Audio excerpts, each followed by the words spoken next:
You probably saw recently that the state of New Mexico has sued Meta for making a product that addicts kids and is harmful for their health. I just got my hands on the unredacted New Mexico Attorney General complaint. I have no legal background, am not versed in legal language or anything even close, but I felt that it was super important to read this report and understand what New Mexico has found in their investigation into Meta. Trigger warning. This report is shocking. You are not going to believe what these investigators found, and there's a lot of sensitive, explicit information that I'm about to share. You've been warned. I'm going to try to keep this as short as possible. The full report is 263 pages.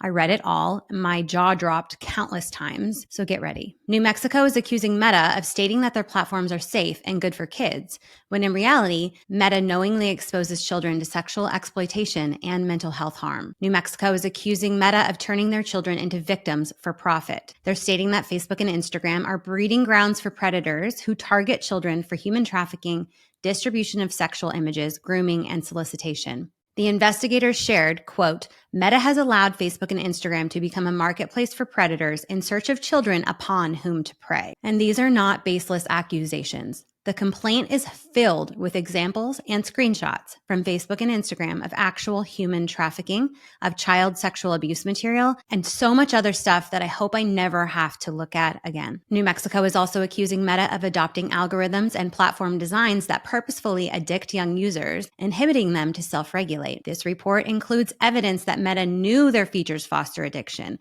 anxiety, self-harm, and suicide in teens and preteens, yet rejected internal proposals to implement protections. Meta has also been found to grossly underreport the harmful material on their platform. So let's talk about the child sexual abuse material, abbreviation is CSAM, and human trafficking that's occurring on Facebook and Instagram. Now, Meta's community standards state they do not allow content or activity that sexually exploits or endangers children, yet this type of content is found all over the platforms. Not only is this material available on Facebook and Instagram, their algorithms are facilitating the distribution of this content to predators. The New Mexico report outlined actual instances with screenshots where Meta proactively served children's accounts with a stream of sexually explicit images, even when the child expressed no interest in this content. Meta enabled adults to find, message, and groom minors, soliciting them to sell pictures and participate in pornographic videos. And Meta allowed users to search for, like, share, and sell a huge volume of child sexual abuse material.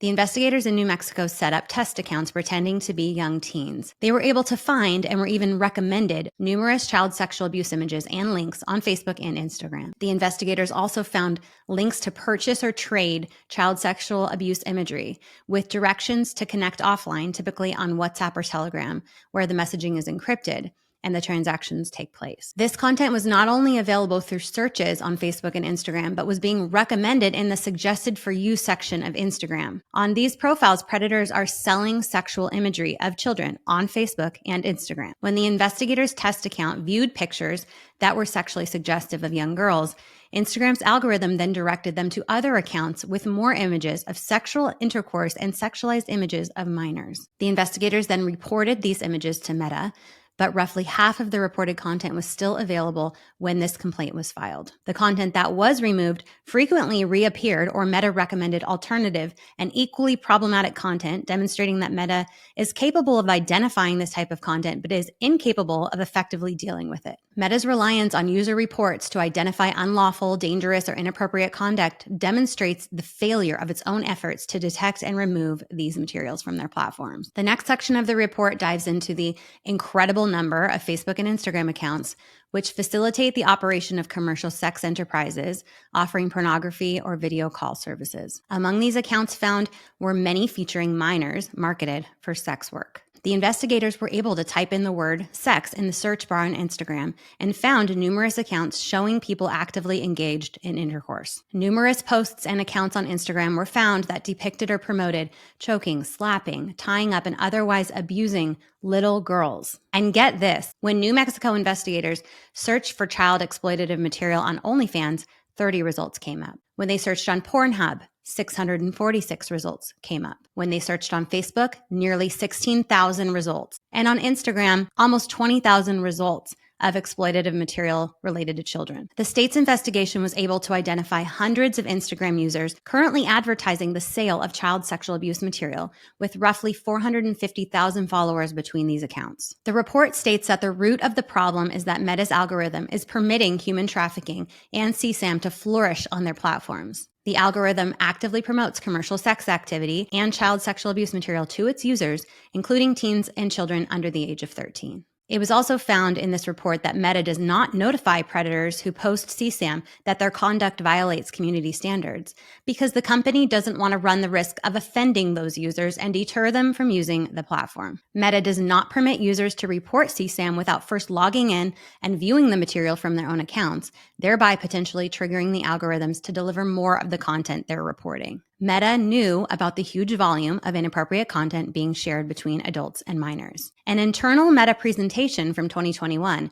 estimated that 100,000 children per day received online sexual harassment, such as pictures of adult genitalia. In fact, internal documents from Meta indicate that in order to cut costs, they actually made it more difficult for users to report inappropriate content. The proliferation of CSAM and commercial sexual activity on Meta's platforms is appalling and indefensible, but it is not new. Meta has been investigated on these matters before, and despite this, has failed to address its algorithms and instead maintained a steady course toward advancing its profit. For example, 7 years ago, an investigation found Facebook groups catering to users with a sexual interest in children, yet the content has remained unchanged. The report then goes into the numerous other organizations which have investigated Meta and found similar issues, including the Wall Street Journal, the Stanford Cyber Policy Center, Wired, the Canadian Center for Child Protection, and others. Plus, the Facebook whistleblowers Frances Haugen and Arturo Bejar's testimony is included in the report and is equally concerning. Meta has long been on notice, but failed to address commercial sexual exploitation and trafficking of children on its platforms. For years, Meta has known that this is happening on their platforms, and the worst part is that they're profiting off of it. Let me repeat that. The state of New Mexico alleges that Meta profits from human trafficking and child sexual abuse material appearing on its platforms. There is even an internal document included in the report which acknowledges that Meta faced reputational risk from accrued ad revenues associated with human trafficking. Another document from 2020 from Meta states that, quote, "We know we don't want to accept profit from human exploitation. How do we want to calculate these numbers, and what do we want to do with the money from the ad spend?" Meta does not review content before it's uploaded. Rather, it relies on an automated detection tool and user reports to identify inappropriate material. The content is then reviewed by hired content moderators who are subcontractors of Meta. Meta content moderators have spoken out and expressed concern that Meta fails to act on even the simplest indications of trafficking or child sex exploitation. One of the moderators shared that reports to Meta would linger for months, and in one case she reviewed, there was a picture of a girl that looked about 12, wearing the smallest lingerie you can imagine. It listed prices for things explicitly, like a blowjob is this much. It was obviously human trafficking, and her supervisor told her that no further action was taken on this post after they escalated it. An attorney I recently spoke with summarized the report with, "Testing confirms that children may be safer on OnlyFans than on Instagram. At least on OnlyFans, they take down CSAM when flagged and verify the age of its users. The lack of a proven age on the platform is strongly correlated to inappropriate interactions with children." As of late 2020, there were over 700,000 users under the age of 13, but by March of 2021, Meta reported at least 2.5 million accounts flagged as potential underage users. Meta employees continue to raise alarms regarding the platform's inability to police inappropriate and illicit sexual activity targeted to children. The New Mexico report includes dozens of pages of internal Meta documents proving that they know about the sexual content on their platform, and they continually choose not to prioritize a solution. There's presentation after presentation and many internal emails and chats from Meta employees. One Meta internal stat was shared that the people you may know recommendations contributed to up to 75% of all inappropriate adult minor contact. One employee replied to this saying, "How on earth have we not just turned off the people you may know feature between adults and children? It's really, really upsetting." From there, the report goes deeper into how Meta has purposely created a product that addicts our children. One 2016 email from a Meta executive stated, Our overall goal remains total teen time spent. Another internal email says, short summary is the young ones are the best ones. You want to bring people to your service young and early. Meta internally did extensive research to understand the brain function of our children and exploit those functions to increase their use of Facebook and Instagram. An internal presentation literally outlined vulnerabilities in the teenage brain in order to drive product usage. One team member at Meta was quoted saying, "The teenage brain happens to be pretty easy to stimulate." And even though preteens under 13 years of age are not allowed on the platform, I mentioned earlier there are millions on the platform and Meta knows this.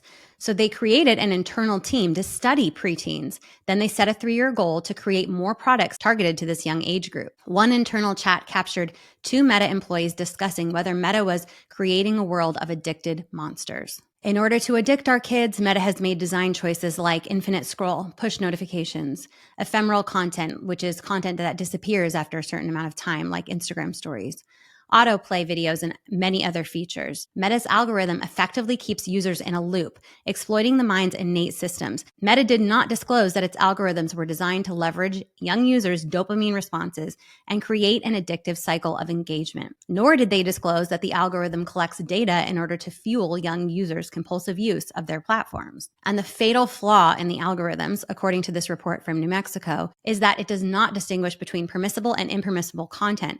The algorithm does not know right from wrong and will serve any type of content that it deems engaging to a user, even if it's child sexual abuse material, even if it exploits children. The report makes it very clear that Meta was acutely aware of the harm to youth well-being resulting from its design choices, but they failed to devote sufficient resources to adequately address the harm to youth. Meta itself performed numerous internal studies concerning teen use and the negative effects associated. Meta found that teens blame Instagram for increases in rates of anxiety and depression. They found that 33% of material viewed by teen girls on Instagram is likely to make them feel worse about their bodies. These reports were kept internal and not shared with the public, nor did Meta make any substantial changes to its platform to address these issues. Rather, Meta continued to pursue profits over safety, even when its own employees were identifying the harms from Meta's own design choices. To make things worse, Meta misled, i.e. lied, in public statements that its platform was safe or that it was addressing problematic content. Meta's executives have repeatedly made statements intended to reassure users, advertisers, and parents of young users that illegal content on Meta's platform is minimal, and if it does exist, is subject to prompt and effective action by Meta's personnel. Like this statement by Meta in June 2021, quote, "Sex trafficking and child exploitation are abhorrent. We do not allow them on Facebook." This report from New Mexico proves this statement to be a lie. In October 2021, Mark Zuckerberg stated, "We care deeply about issues like safety, well-being, and health. It's difficult to see coverage that misrepresents our work and our motives. At the heart of these accusations is the idea that we prioritize profit over safety and well-being. That's just not true," Mark Zuckerberg says.